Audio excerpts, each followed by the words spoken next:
pessoal, então vamos ver agora qual que é a definição de tempo de execução de um algoritmo não determinístico. Então, eu coloquei a definição aqui. Então, o tempo de execução de um algoritmo não determinístico é o número de passos no menor caminho da raiz até um estado de aceita na árvore de execução do algoritmo. Então, durante a execução do algoritmo, vocês viram que se o algoritmo faz uso do comando ndChoice, então um algoritmo não determinístico, então quando ele encontra esse ndChoice, ele vai expandir lá a execução em vários ramos, uma para cada uma das opções do ntChoice. Eventualmente, algum desses ramos aqui vai atingir um estado de aceita.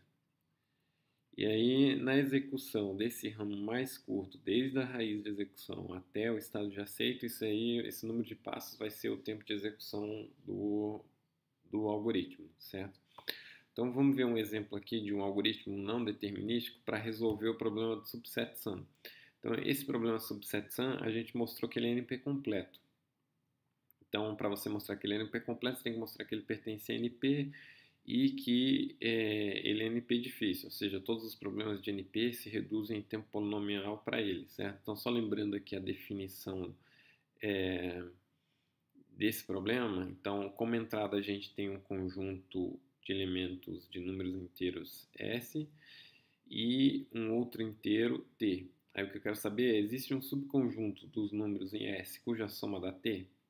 Então, sim ou não, certo? Esse aqui é o problema subset sum.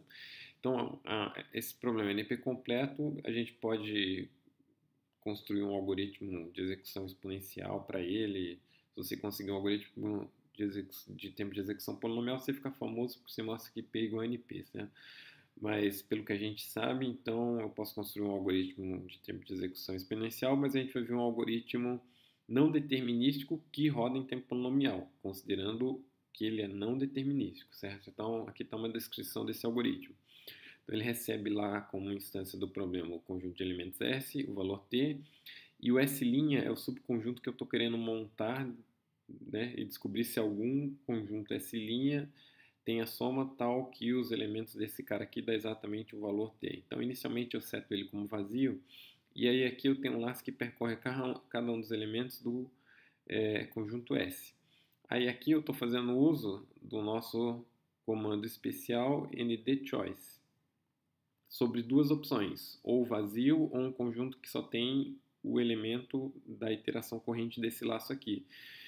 Então eu sei que quando o algoritmo estiver executando esse comando, ele vai ser ramificado em duas opções. Uma onde eu vou fazer a união de S' com vazio e uma outra onde eu vou fazer a união de S' com o elemento E. E vou atribuir esse valor aqui para o S', certo?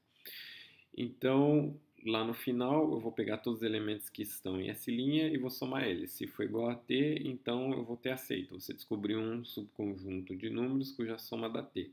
Então, para ficar mais claro aqui, como que seria a execução desse algoritmo aqui? Então, eu tenho um exemplo aqui onde eu tenho os números 1, 3, 5 e 7 no conjunto S e o meu valor T é igual a 10. Eu quero saber, existe um subconjunto de elementos de S cuja soma dá 10.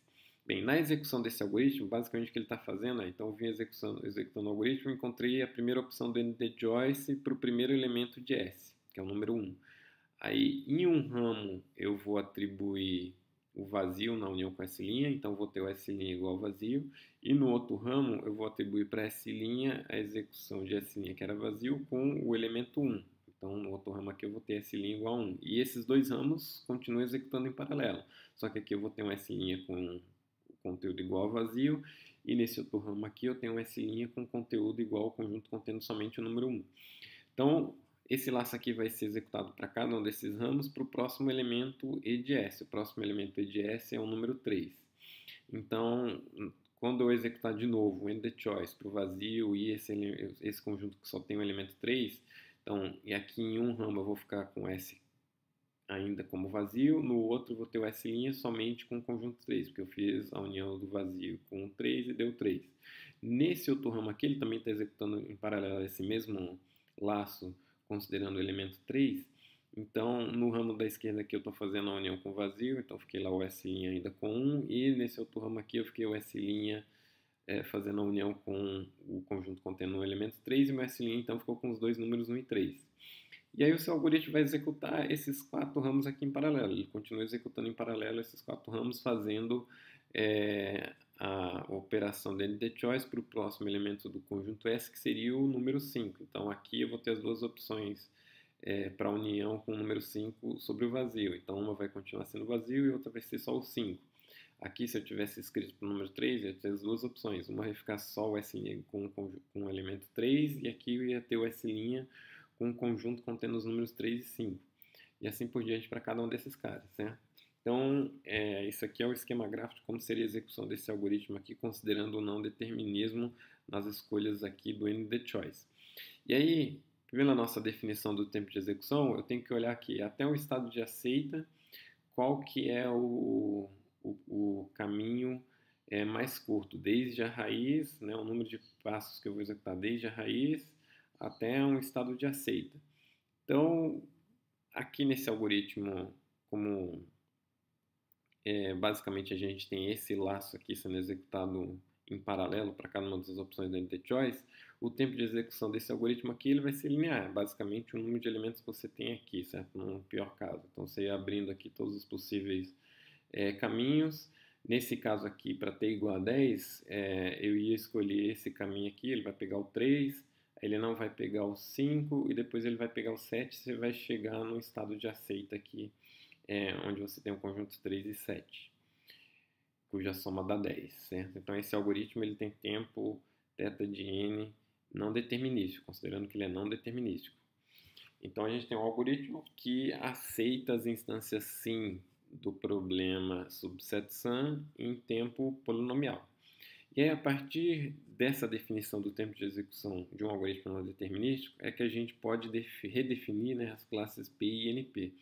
Então, a classe P ela tem a mesma definição que a gente tinha antes, que é são todas as linguagens. Então, lembrando aqui que os sigma asteriscos representam todas as strings de zero composto com símbolos zeros e uns, então ele vai conter todas as strings sim para um determinado problema. Então, são todos os problemas tal que ele é aceito em tempo polinomial por um algoritmo determinístico. Então, tem um algoritmo de tempo polinomial usual, como a gente conhece, que aceita L. Então, só lembrando aqui o que significa esse aceita, significa se você, um algoritmo ele aceita uma linguagem L, certo? Se para todo x que pertence à linguagem, então para toda instância sim do problema, eu sei que o resultado da execução do algoritmo para essa instância aqui é igual a aceita, certo? E ele faz isso aqui em tempo polinomial.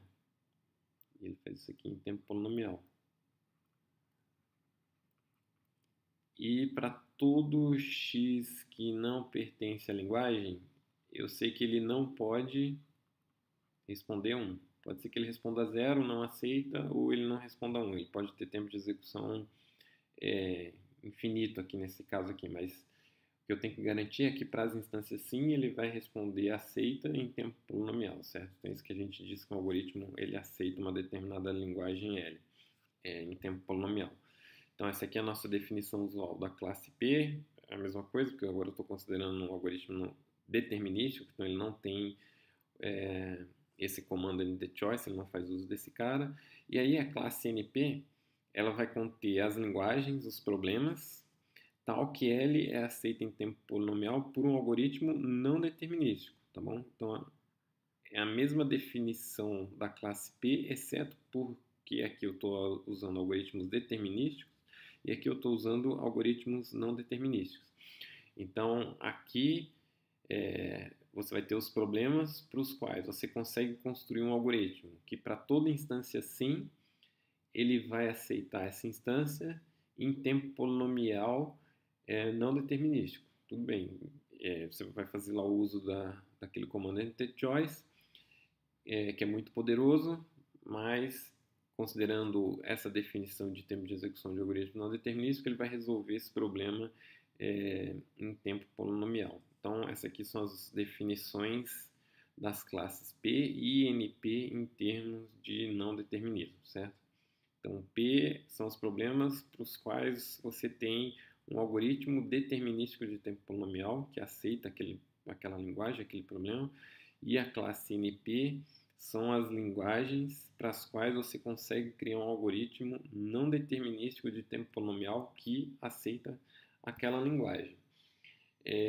Então, quando eu falar para vocês, mostrem que o problema é que pertence à classe NP. Aí vocês têm duas opções agora. Uma das opções é vocês construírem um algoritmo verificador de tempo polinomial para esse problema aqui, como que a gente vinha fazendo até então. Ou agora vocês têm a segunda opção, que é construir um algoritmo que resolve esse problema, que aceita as instâncias assim, desse problema em tempo polinomial, utilizando esse comandinho novo endTheChoice. Então você vai construir um algoritmo não determinístico que roda em tempo polinomial e que aceita a linguagem L, certo? Então esse aqui é um exemplo de demonstração de que o subset sum pertence à classe NP, porque eu construí um algoritmo não determinístico polinomial que resolve o problema subset sum. Tá bom?